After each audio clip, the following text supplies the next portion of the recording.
Buenos días. Buenos días, señorías. Buenos días a las y los comparecientes. Gracias por estar aquí. Comienza la sesión. Ruego a los portavoces comuniquen si las hay sustituciones en sus grupos. Grupo Parlamentario Ciudadanos. Buenos días, presidente. No hay sustituciones. Grupo Parlamentario Foro Asturias. Buenos días. No hay sustituciones. Izquierda Unida. Buenos días, presidente. No hay sustituciones. Podemos Asturias. Buenos días, presidente. No hay sustituciones. Grupo Parlamentario Popular. Buenos días, presidente. No hay sustituciones. Grupo Parlamentario Socialista. Buenos días, señor presidente. No hay sustituciones. Muchas gracias, señores portavoces. El primer y único punto del orden del día se refiere a las comparecencias informativas acerca de la proposición de ley del Principado de Asturias de suspensión de liquidaciones de las deudas reclamadas a herederos de los usuarios fallecidos de los servicios residenciales públicos del organismo autónomo Establecimientos Residenciales para Ancianos de Asturias.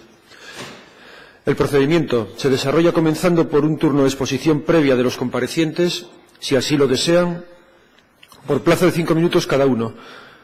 Esta presidencia será flexible con los tiempos. Una vez que todos ellos concluyan, se pasará al de preguntas de 30 minutos por grupo, aquí con menos flexibilidad ya, al término del cual cada compareciente dispondrá, si lo estima oportuno, de un último turno para aclaraciones o precisiones por 5 minutos. Se recuerda a los señores diputados que en este primer turno de comparecencias no hay fijación de posiciones. Pasamos ya entonces a la exposición previa por parte de los comparecientes por tiempo inicial de 5 minutos, en caso de que alguno desee hacer uso de ello. Les ruego que se identifiquen cada vez que intervengan al objeto de su constancia en el diario de sesiones. Tienen la palabra si alguno de ustedes quiere hacer alguna intervención.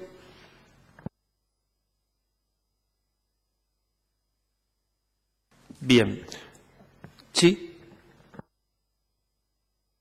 Disculpe, presidente, pero disculpe, pregunto a usted y al letrado. ¿No tiene que ir dando turno a cada uno de los que tenemos aquí en la relación nominal?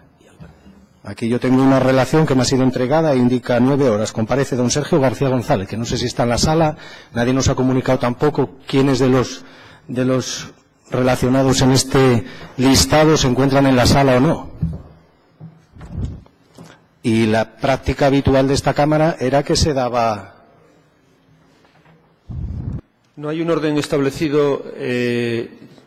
Se da la oportunidad al conjunto de los comparecientes para que individualmente, si lo desean, puedan intervenir y, en caso de no ser así, a las 9 de la mañana hay citadas una serie de personas que están aquí, la mayoría de ellas, excepto 3 que ya confirmaron que no van a venir, y se pasará al turno de preguntas por los portavoces por el orden establecido.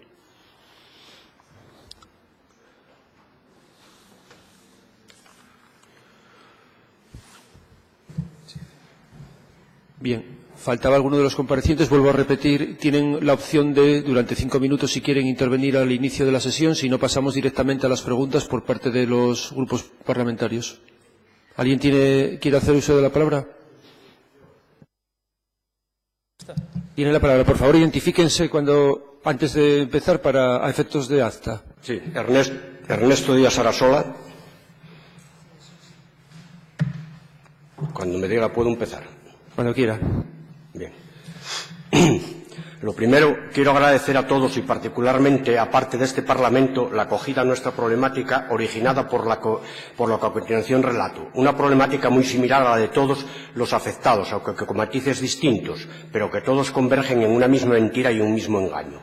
Les voy a contar mi caso. El día 28 de julio del 2008, la trabajadora social de Trubia remitía solicitud de ingreso para mi madre en establecimiento residencial de Lera, al que acompaña informe médico y demás documentación. El 28 de enero del 2010, año y medio después, se emitía otro informe médico y de enfermería en el cual se indican las necesidades y cuidados que necesita la persona en cuestión, mi madre. Dice, persona con dependencia severa para actividades básicas de la vida diaria, por sus condiciones de salud crónicas y del anciano frágil, necesitando ayuda para autocuidados de alimentación y baño y higiene, vestido, arreglo, aseo, control de medicación y prevención de deterioro de movilidad, caídas, deterioro de integridad cutánea, aislamiento social debido a su sordera crónica. El 14 de abril del 2010, pasados casi 2 años y debido a este segundo informe, se le concede plaza en residencia. En esta fecha mi madre tenía 89 años, cerca ya de los 90.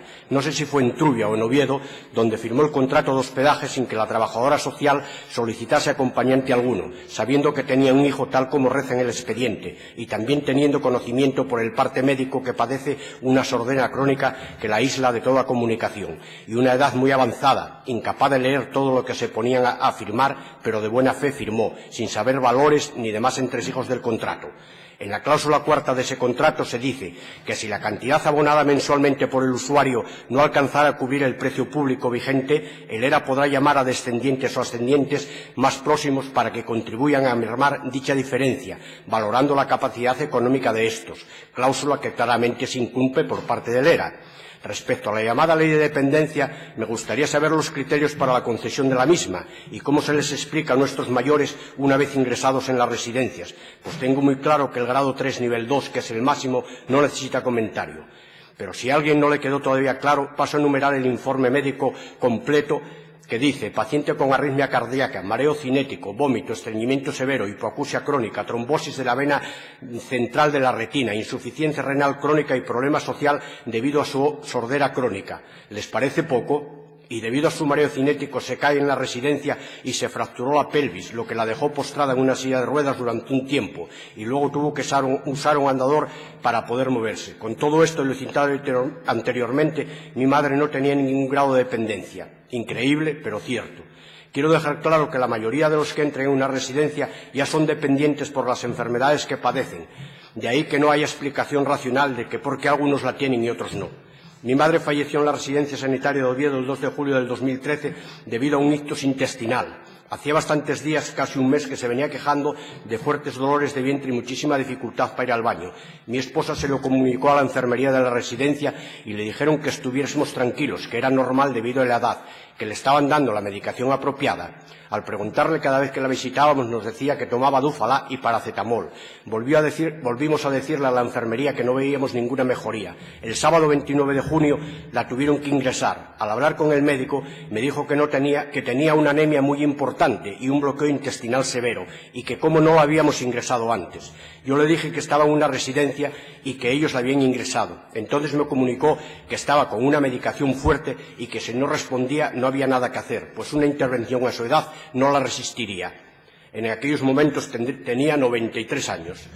Con una normal atención en la residencia se podría haber evitado su muerte en aquel momento, pero todo es muy deficiente y el control que se lleva se limita a que tomen la medicación prescrita. Al tener bastante edad, no se les escucha sus quejas, la alimentación es bastante deficitaria, no se hacen analíticas periódicas ni muchas otras pruebas que por su edad deberían tener.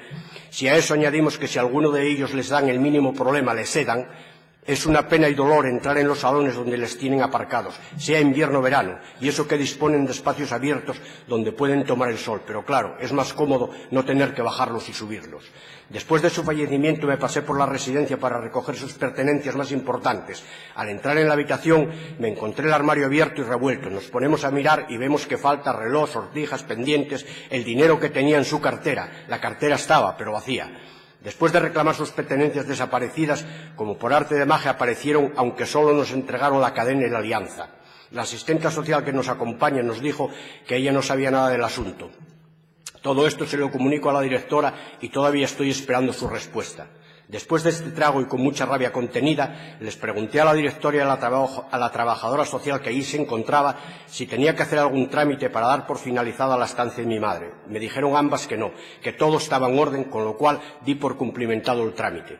El 6 de noviembre del 2015, 2 años, 4 meses y 4 días después, me llegó una carta certificada del ERA reclamándome una deuda de 30.072,12 euros por el tiempo que mi madre permaneció en la residencia, 3 años y 2 meses aproximadamente. Desde que mi madre ingresó en la residencia, nadie se dirigió a mí para decirme que mes a mes se generaba una deuda. En este tiempo, y al no tener ninguna noticia del ERA, decidí pasar el piso de mi madre a mi nombre con el objeto de pagar la comunidad, evitando generar deudas a los vecinos, así como el resto de gastos corrientes como son luz, agua y otros, aunque notarialmente el piso sigue a su nombre. Dicho piso, ubicado en Trubia, un tercero sin ascensor, tiene un valor catastral de 7.547,31 euros en el ejercicio de 2014. Toda esta información la tiene el ERA. Entonces, ¿por qué me reclama una cantidad muy superior a este patrimonio? Quiero decir que nuestros mayores, con sus míseras pensiones de viudedad o retiro, fueron los que con su trabajo y tesón consiguieron que hoy disfrutemos de este estado de bienestar. Ellos no lo disfrutaron, pues una inmensa mayoría jamás pisaron un cine, un teatro, y muchos fallecieron sin conocer otra región de este país que les ha traicionado. El Gobierno del Principado hace propaganda de sus logros en bienestar social en la prensa y en televisión, pero en el que nadie genera deuda. Todo me parece fabuloso.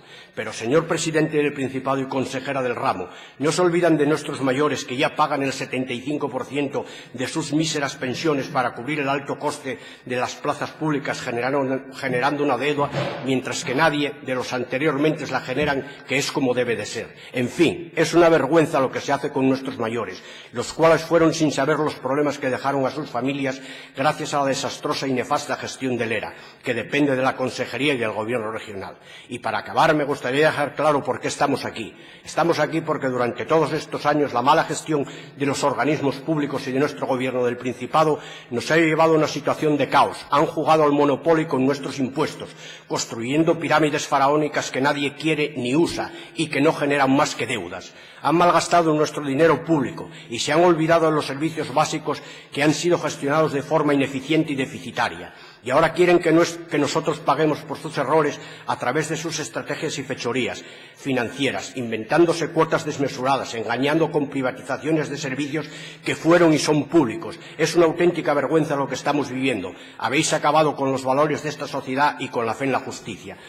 Pero debéis saber que estamos unidos, no tenemos miedo a nadie ni a nada, y vamos a luchar por la justicia. Sacaremos a la luz todas las miserias de esta organización, el ERA, que está manchada y señalada. Vamos a defender la honorabilidad de nuestros mayores, porque no se merecen esto, y sus familias tampoco. Merecen vivir en paz sus últimos años de vida, y los que ya no están, ser recordados por los suyos con orgullo. Nada de esto es agradable para los que estamos aquí, porque nos sentimos engañados, estafados, manipulados, ofendidos, pero estamos tranquilos por la seguridad que nos da el estar al lado de la justicia y podemos dormir con la conciencia muy tranquila, cosa que dudo que muchos de ustedes que están en esta sala lo puedan hacer. Les invito a que recapaciten, acaben con este saqueo y que pidan perdón, porque no hay paz sin justicia ni justicia sin perdón. Muchas gracias por su atención. Sí. Gracias, señor Díaz Sarasola. ¿Alguien más quiere hacer uso de la palabra? Por favor, identifíquese a efectos de acta. Hola, buenos días. Soy José Mauro Cuesta Fernández. Mauro. Mi madre tiene 89 años, es residente en la residencia mixta de Gijón desde el 24 de mayo del 2010. Mañana cumple 6 años. Y está acogida al contrato de hospedaje, firmado en Oviedo el 11 de mayo de 2010. Fue una decisión exclusivamente suya, libremente decidida. Ella, acompañada de una amiga, se dirigió a la asistencia social del barrio para hacer la solicitud y puso como dirección postal, a efectos de notificación, el domicilio de dicha amiga, con el fin de que nosotros, mi hija, mi mujer y yo, no nos enteráramos y pudiéramos influir en su decisión. Tal fue así que no nos dijo nada hasta después de firmar dicho contrato. Ella llevaba varios años viviendo con nosotros, creo que feliz, con calidad de vida y cariño, pero nos dijo que lo hacía para no ser una carga para el futuro. Mi madre tenía claro que solamente quería una residencia pública, y en concreto la mixta. De hecho, cualquier otra que le diesen no hubiera ido. Estaba bastante de acuerdo con los servicios y el trato que recibían en aquellos momentos algunos amigos, parientes, residentes que ella visitaba frecuentemente. Ahora voy a intentar relatar lo mejor que pueda el tiempo que tenemos, el por qué yo veo necesaria, justa y urgente la aprobación de esta ley, así como también intentaré aportar ideas de cómo mejorar y cambiar algunas cosas para dignificar la vida de nuestros mayores en las residencias públicas. También debería exigírselas a las privadas, sobre todo si tienen plazas concertadas con la Administración. A ver si consigo convencerles de alguna de ellas y se ponen manos a la obra para cambiar la tendencia de grave deterioro que desde hace unos años sufren en las condiciones económicas, sociales, alimenticias, de salud, etcétera. En primer lugar, sobre el cobro a los herederos de las deudas con remarcado, tienen que darse cuenta que el principal y mayor problema lo tienen en su casa. Hablando de la casa, área de asuntos económicos del ERA, consejería correspondiente, también los diferentes gobiernos del Principado, por no informar con claridad ni a tiempo de las mismas deudas, y lo que es más raro, engañar, esconder, incluso hacer desaparecer las ayudas a la atención residencial aprobadas en los PIAs de la Ley de Dependencia, programas individuales de atención, sin contabilizarlas en ningún sitio. Es muy difícil de entender que esto que sucede sea solamente una equivocación. En mi modesta opinión, tiene que deberse a algo mucho más grave, relacionado con una gestión económica, como mínimo, opaca o centrifugadora, de la que creo hay evidencias sobradas y ustedes, como representantes del pueblo asturiano, deberían aclarar urgentemente, como una auditoría externa o con lo que ustedes vean oportuno.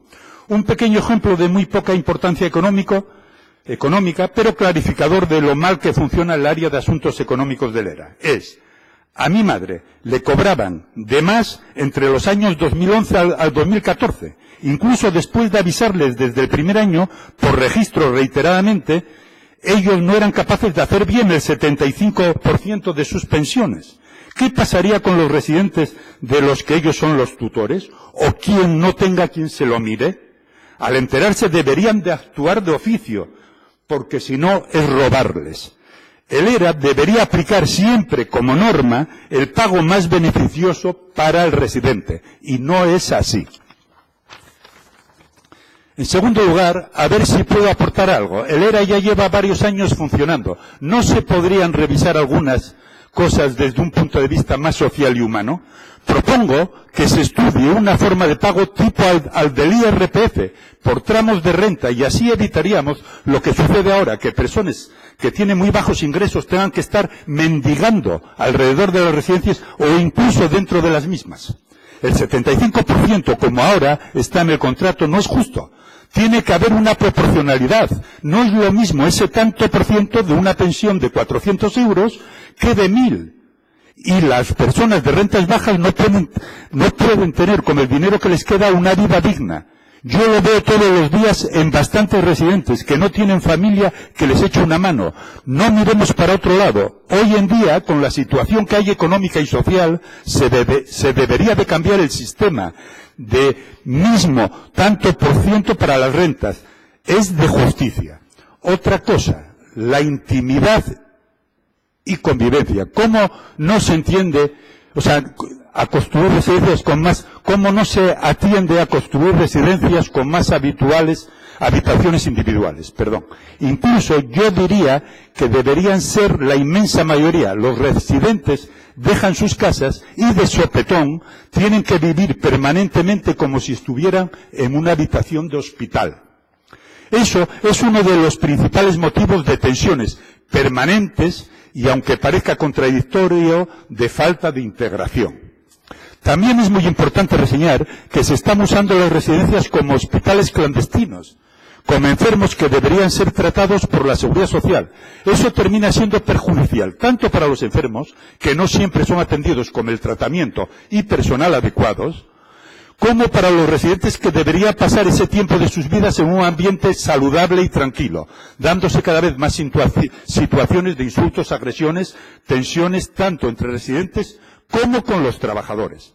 En las residencias de ancianos ahora entran bastantes personas, no mayores, pero con problemas de alcoholismo, salud mental, etcétera, derivados por diferentes servicios sociales, que a mi entender deberían de tener otro tipo de tratamiento habitacional o de vida. También les solicito que velen para que no se recorten más recursos, no se privaticen más servicios, no se reduzca más personal, ya que eso unido a los pagos del transporte para ir a consultas, el copago farmacéutico, etcétera, afecta gravemente a la salud, la alimentación. Hay una diferencia abismal entre cocina propia y catering. Hay algunos menús que son, degradantes. Y, en definitiva, el día a día en la vida de todos los residentes. Es muy importante que los trabajadores de las residencias tengan buena formación y que haya suficiente personal. Cada vez hay más residentes asistidos que apenas pueden salir a tomar el aire, ver el sol, por no tener quien los traslade y los cuide. Otro tema que se podría solucionar con facilidad y no excesivo gasto es que se puedan poner en todos los centros del ERA a disposición de los residentes Internet con red Wi-Fi abierta. Hoy en día son numerosas las personas y cada vez más las que pueden usar teléfonos o ordenadores para poder comunicarse con sus familiares, amigos, hacer trámites o para su entretenimiento personal. Es ya práctica habitual la red abierta Wi-Fi en muchos centros públicos. No se entiende que habiéndolo en los centros no lo puedan abrir a los residentes. Esperando tengan en cuenta mis opiniones y si quieren me hagan las preguntas que desean, les saludo atentamente. Gracias.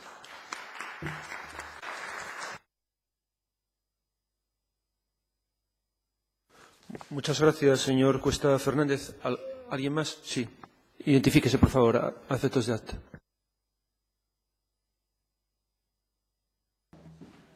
María José Álvarez Izaguirre, perdón.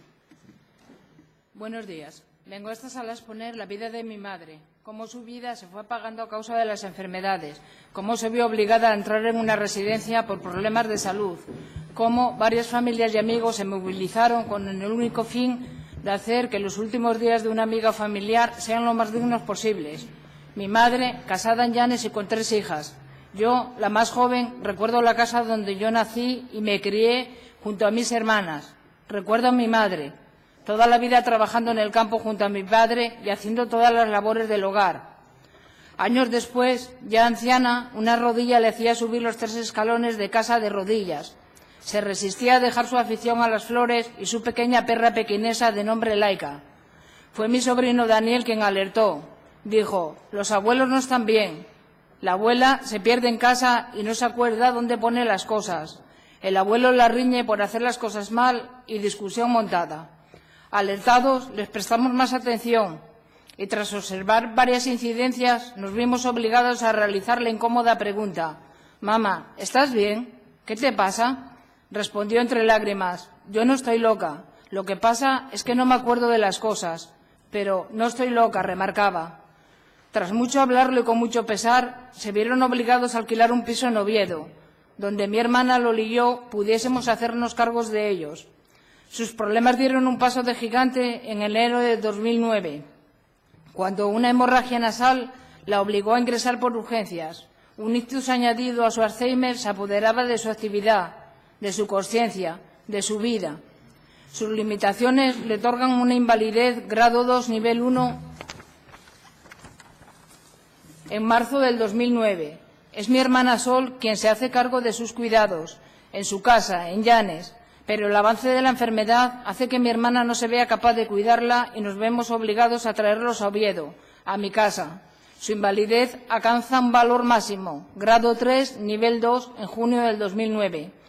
Mi padre, con problemas físicos, dificultad para caminar, problemas de corazón, de próstata, pero en plena posesión de sus facultades mentales. En Oviedo se encuentra fuera de lugar, no está con su gente, sus amigos, su pueblo, su vida. Por ello, quiero irse a la residencia del Cuera, la más cercana a su ambiente. Me veo obligada a cambiar mi jornada de trabajo, y es entonces cuando los servicios sociales le conceden el centro de día a mi madre y su tutoría a mi padre, en octubre del 2009. En enero de 2010 le conceden la plaza a mi madre en la residencia del Cuera, la misma fecha en que conceden la ley de dependencia. Pero no hay plaza para mi padre, un nuevo dilema, tenemos que separarlos hasta que le den plaza a mi padre. En esas fechas, cuando un día veo una mancha negra en su mano como una tinta, me extrañó, pero no le di importancia. Fue lo que meses más tarde se relacionó con una huella a modo de firma de un contrato de hospedaje, sin ninguna notificación a sus familiares ni tutores. Me vienen a la cabeza varias preguntas. ¿Qué validez puede tener la huella de una persona analfabeta con invalidez máximo grado 3, nivel 2? ¿Cómo es esta foto?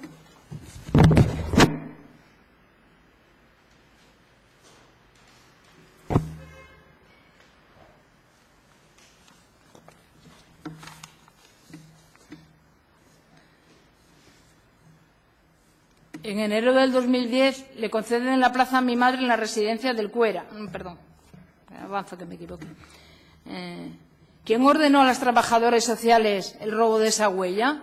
La plataforma del Sistema Público de Servicios Sociales afirma la coacción por parte del Principado y así lo manifiestan públicamente en El Comercio el 27 de febrero de este año. En las múltiples visitas de mi hermana Loli y mías, observamos los cuidados que tenía mi madre y pensamos, esto no es como en casa, como la atendíamos nosotras, pendientes de ella todo el tiempo. Aquí, con atarla a la silla y dejarla a la cama todo el día, todo solucionado. 3 cambios de pañales al día, si te llega bien y si no.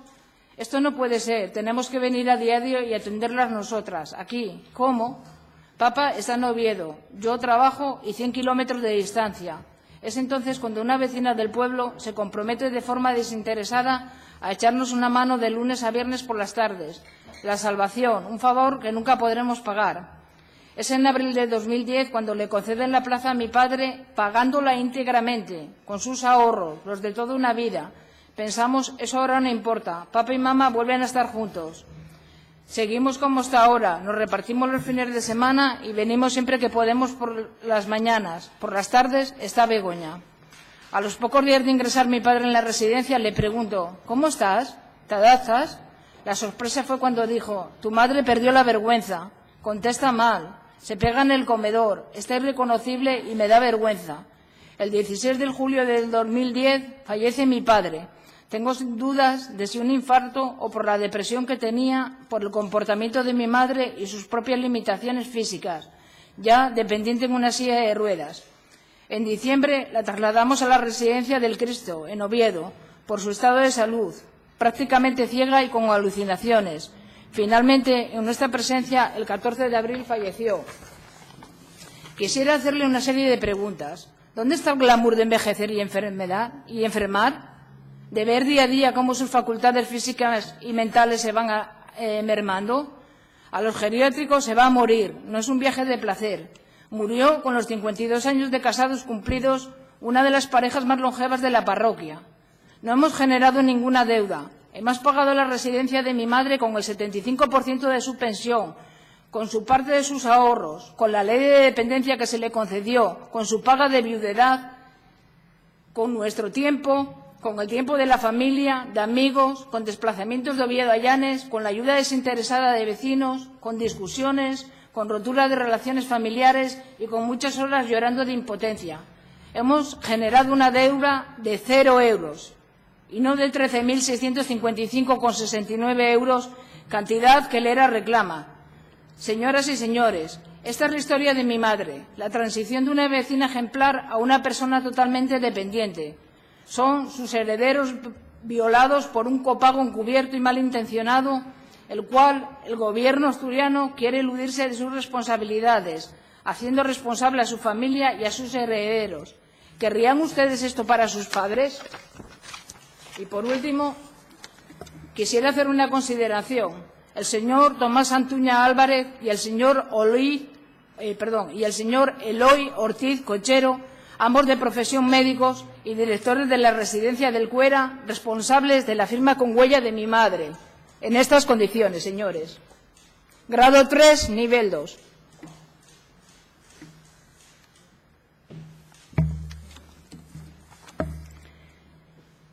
Entonces me pregunto, ¿dónde está su profesionalidad? ¿Dónde está su ética? ¿Dónde está su dignidad? Muchas gracias por su tiempo.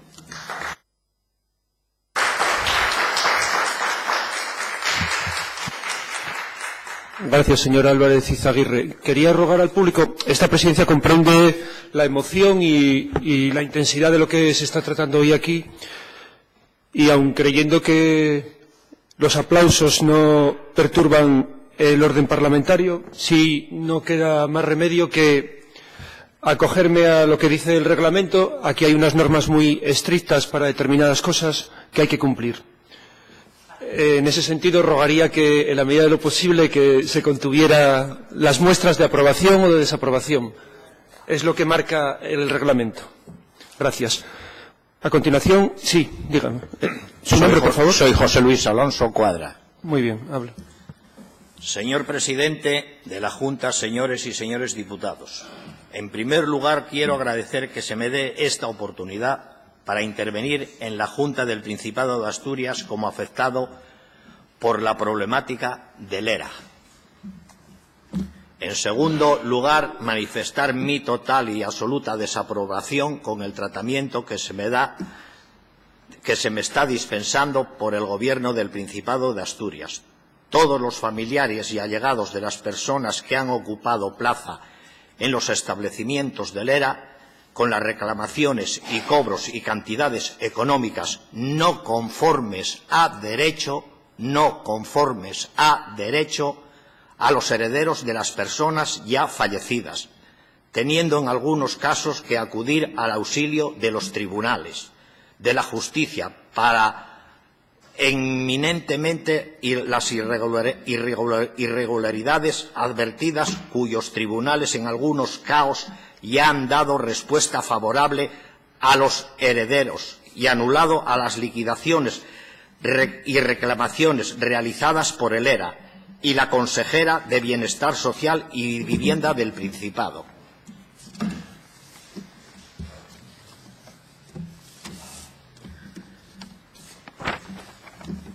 En tercer lugar, quisiera informar a esta Junta de la normativa que regula el pago o prestación económica de los que estuvieron o están ocupando plaza pública en las residencias del ERA. A la ley marco es la 39/2006 sobre la dependencia, de la cual establece en su artículo 31.1 resumidamente que los beneficiarios de la dependencia participarán en la financiación según el tipo y coste del servicio y su capacidad económica. Pues bien, en las liquidaciones enviadas por el ERA y la Consejería no han cumplido con la ley, por cuanto se reclamó el precio público del ERA, completo, sin contemplar la capacidad económica de los que tienen reconocida la dependencia. Pues bien, todas las reclamaciones del ERA se realizaron sin contemplar el anterior procedimiento que el propio Principado decretó.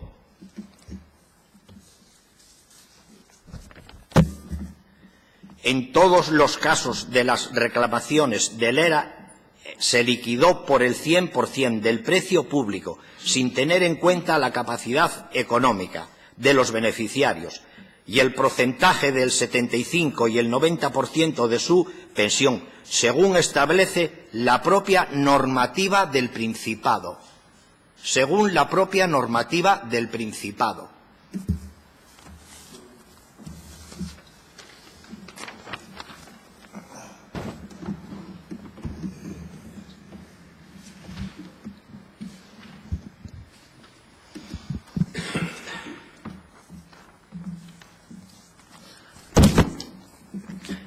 Señores del Partido Socialista, ustedes hacen la ley de dependencia y luego no la aplican. Se la pasan no sé por dónde, pero no la aplican. Así de sencillo. Cuando empiezan a repartir cartas igual que si fueran propaganda. Mandan cartas ahí sin avisar a nadie, sin decir nadie nada. Ahí te van. A mí, por ejemplo, 42.000 euros de deuda. Ahí tienes. Muy fácil, muy sencillo. Una carta se envía a cualquiera y pones lo que quieras. Pero bueno, yo no lo veo así. Dejando a las familias sin aliento. A mí por lo menos así me pasó. Sin aliento me he quedado. ¿Ustedes han pensado lo que están haciendo con 4.700 familias? ¿Lo han pensado? ¿Ustedes lo piensan? ¿Qué quieren? ¿Una Asturias con pobreza o con riqueza? A mí el día que recibí la carta para hacer el cambio de mi madre a su nueva casa, yo no lo llamo geriátricos, yo le llamo su nueva casa.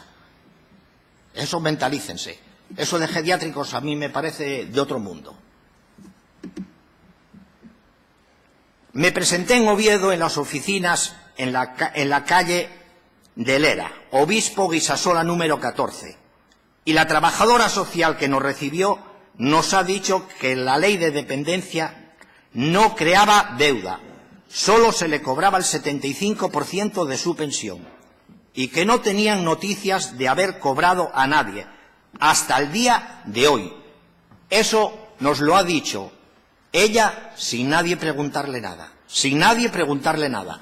No sé de dónde lo sacaría. Yo, para mí, eso hay alguien de arriba que le daba la orden, porque ella no, creo que esa chica no tendría que decir nada con respecto de que ella lo sacara porque él tuvo un mal día y le dio por decir aquello. Yo no lo creo así.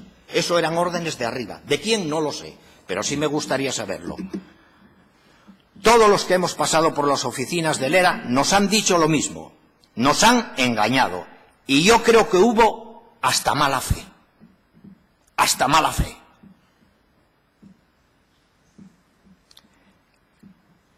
Que sepan ustedes que están hablando con personas, no con trileros. Están hablando con personas, no con trileros. Los trileros son los que engañan y nosotros nos sentimos engañados. Nosotros. Asturias no va bien, que lo sepan. Hay 90.000 parados. Niños que tienen que ir a comedores sociales. Y la ley de dependencia que la hacen y luego no la aplican.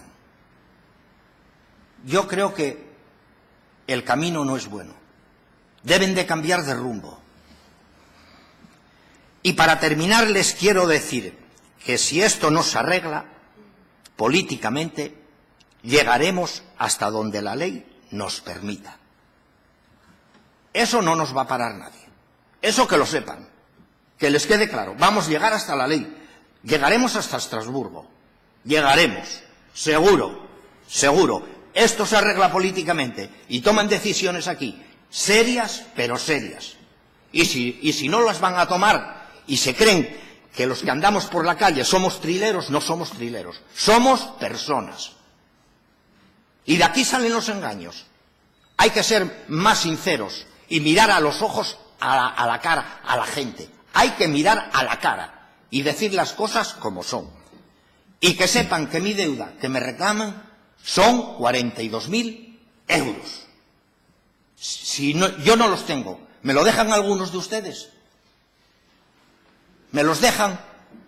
Igual algunos de los que hay aquí están igual que yo, que no tienen 42.000 euros. Seguro. Que levanten la mano el que me deja a mí 42.000 euros ahora. Que me la mano y me digan, tenga usted ahora 42.000 euros. Seguro que más de alguno de los que hay aquí no los tienen, como yo. Y con esto quiero terminar. Muchas gracias. Bien, gracias, señor Alonso Cuadra. ¿Alguno más? Sí, su nombre, por favor. Buenas. Yo me llamo Jaime Acevedo. En primer lugar, perdonad si me pongo un poco nervioso al hablar y eso, porque no estoy acostumbrado.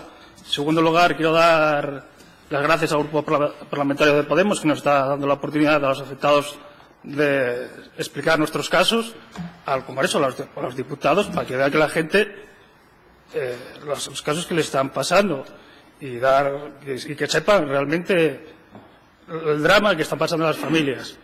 Bueno, pues ahora empiezo con lo que traje. Yo, como dije antes, yo me llamo Jaime Acevedo. Estoy en el paro, estoy cobrando el salario social y pendiente de que cualquier día me venga una carta de Hacienda para quedarse con mi casa, por una deuda de 58.000 euros, que perdí ante el contencioso administrativo de Asturias y que solo conseguí una rebaja de 6.000 euros, quedándome en 52.000 euros. Está en vía ejecutiva. Esto fue casi un año. Me lo enviaron el año pasado, antes del verano, por verano. Y desde esa fecha hasta ahora no tuve ninguna contestación ni nada. Sigo en mi caso. Mi caso fue por un engaño por parte del ERA en el contrato de hospedaje, falta de transparencia en el contrato, cambios a la hora de ejecutar las deudas anterior a 1997, que anteriormente no se creaba deuda. La persona que estaba ingresada en la residencia del ERA era mi abuela, que no se metió en una residencia por gusto, sino por diversas enfermedades que tenía, y que en casa era muy complicado tenerla, con su marido enfermo, su hija enferma y un niño pequeño. El marido de mi abuela, viendo que se hacía mayor y que no iba a durar toda la vida y que había tenido a un hermano ingresado en una residencia de Lera y que estaba bien atendido y que no se creaba deuda, eso antes del 2000, de la época de 1997, me estoy refiriendo. Pues metió a mi abuela en 1999. Anteriormente estuvo 6 meses de prueba. Nadie les dijo que crearía deuda y que valdría solo con el 75% de su pensión para pagar la plaza, y con esto valdría. Mis abuelos fueron engañados, porque de saberlo, que crearía deuda, no hubieran entrado, porque su intención no era que les quitaran la vivienda, ya que tanto como mi abuelo, como mi abuela, antes de morir y ella, antes de entrar a la residencia, habían dejado por testamento la casa para su hija y para su nieto. Yo, Jaime Acevedo, no vengo a dar pena, pero vengo a contar los casos reales de las personas que lo están pasando mal, que por culpa de no haber transparencia dejan las familias destrozadas. Y lo peor, que un organismo público lo haga y lo consienta. Espero que la próxima vez que los veamos no sea tirado a la calle. Gracias. Gracias, señor Acevedo Colunga. ¿Alguien más quiere hablar? Se identifica, por favor. El micro. Rosa María Vilabravo. Buenos días. A ver, les expongo mi caso. Sí, cuando acabe, a ver quién de ustedes me dice que yo, digo yo porque fui yo quien movió todos los papeles de mi madre. Con lo cual, yo fui engañada o mal informada. Yo solicité la ley de dependencia. Bien. Voy al caso. Mi madre estaba en una residencia privada. Solicito dicha ley. Me la conceden. Después de unos cuantos meses, no recuerdo exactamente cuántos, ingresan con carácter retroactivo un dinero y me dicen que les corresponde 581 euros al mes para ayuda de pagar la residencia privada. Yo, que soy muy ingenua, o muy tonta, no sé, todavía estoy en duda de lo que soy, porque siempre miro por el bien de todos, aunque los demás no lo hagan. Pues yo soy quien le dice a la trabajadora social que ya que está cobrando un dinero de un organismo, que si quieren que la pasen al ERA, para que ese dinero no vaya a manos privadas con ánimo de lucro y sirva para fomentar esta ley y mantener el organismo. Y el dinero quede dentro. Pues ustedes creen que si yo sé esto, pido que cambien a mi madre. Pues no. Pues la verdad que no. A mí me dicen que pagaría el 75% de su paga y que el resto es la dichosita ley. ¿Quién se hace cargo? El sueldo de mi madre no llegaba a 600 euros, con lo cual pagaba unos 430 más o menos. No recuerdo la cantidad exacta. Bueno, si a eso le añadimos 581 de la ley, si es que lo ponían naturalmente. Pero es más, si yo la dejo en la privada, me contarán ustedes, con 600 que ella cobraba, más los 581 de la ley de dependencia, me sobraba para pagar la privada. Y si no hubiese llegado, lo que faltaba lo pondríamos los hijos, que eso era lo que estábamos haciendo hasta ese momento que yo pedí que la pasasen al ERA, o que yo pedí la ley de dependencia, vamos, y me la concedieron. Porque mucha gente ha estado, muchos ancianos han estado con la ley de dependencia muchísimo tiempo, incluso han fallecido en ellas y no tienen deuda porque, claro, despasaban un dinero para pagar la privada, con lo cual ese dinero que se les estaba dando no lo generaba. Quisiera saber la diferencia que hay. Si te ingresan un dinero, no crees deuda, pero si vas a la pública, sí. ¿Cómo se come esto? Y si en algún momento me hubieran dicho, obligado a cambiar a mi madre al ERA, explicándome clarito las condiciones que me dicen hoy en día, yo en ese momento renuncio a la ley, pues en ningún caso queríamos deuda. Ninguno de los hijos. Mi madre no estaba abandonada, que eso se habla mucho por ahí, que los dejábamos abandonados. No, pues íbamos todos los días a verla, y recalco, todos los días. Pueden pedir informe a la residencia de Clara Ferrer de quién iba todos los días y cuándo. Y muy orgullosa que estoy de que lo pidan, ¿eh? Pues es tan cierto como que estoy aquí. Mi madre no podía andar, rompió la cadera, más el fémur.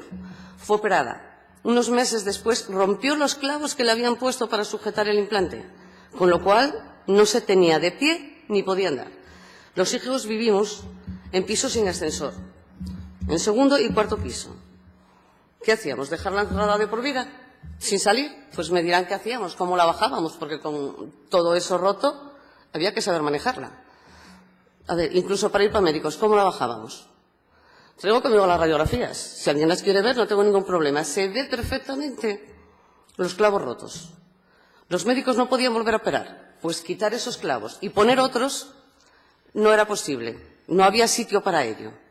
Mi madre trabajó toda su vida, desde niña. Todos sabemos cómo eran aquellos tiempos.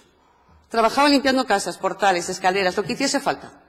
Pagó todos sus impuestos y, como pudo, fue ahorrando para tener un techo propio. Con muchísimo sacrificio. Nunca malgastó un duro, nunca tuvo lujos, como la gran mayoría de las personas de su época y condición social. Ni vacaciones. No sé de qué tipo de familia viven ustedes, pero yo sé cuál es la mía. Tenía una mísera paga, que no llegaba a 600 euros. Entre la de ella, de empleada de hogar, y la de viuda, de mi padre. Mi padre trabajó en la construcción. 600 euros, como la gran mayoría más o menos de las personas. Pagas ridículas, y creo que había que tenerlo en cuenta. Pues levantaron España. Pasaron una guerra, una posguerra, una dictadura. Qué poca memoria tienen ustedes, señores míos. Pasaron hambre, pasaron miedo, pasaron muchísimas necesidades. Muchísimos no tenían ni zapatos. Y no tengo tiempo para contarles las historias que ellos contaban. Pues son muchas y ponen los pelos de punta. No estaría de más que se acerquen a ellos y les pregunten. Se les caería la cara, se lo puedo asegurar. Y si no lo han hecho nunca, nunca han hablado con ellos y les han preguntado, háganlo. No saben lo que se pierden. El otro día hablé con un afectado. Me contó lo dolido que estaba, pues siendo niño cruzó los Pirineos en pleno mes de febrero con su madre. Lo pasaron muy mal. Desde allí siguieron luchando. Llorando me decía que esto no es por lo que ellos habían luchado. No es por lo que ellos luchaban. Ellos luchaban por el pueblo, por los derechos del pobre y los trabajadores. Decía que los que él creía su familia por tener unas ideas le habían traicionado, que ya nadie tiene ideas, que es solo cobrar un muy buen sueldo. Y todo esto que hacemos no es por dinero, no, es por el engaño, es por ningunear a los nuestros, a los que más nos duele, y ya no están, por no hablar claro, y por no hablar claro y decirnos exactamente lo que había. Pregunto a los partidos de izquierda si esto es luchar por los débiles y por los trabajadores. Que venga Dios y lo vea. ¿De verdad creen que miles de asturianos mienten con lo que dijeron de la ley? ¿O los trabajadores sociales se sacaron la información de la manga? Todos a la vez en toda Asturias. Es muy sencillo.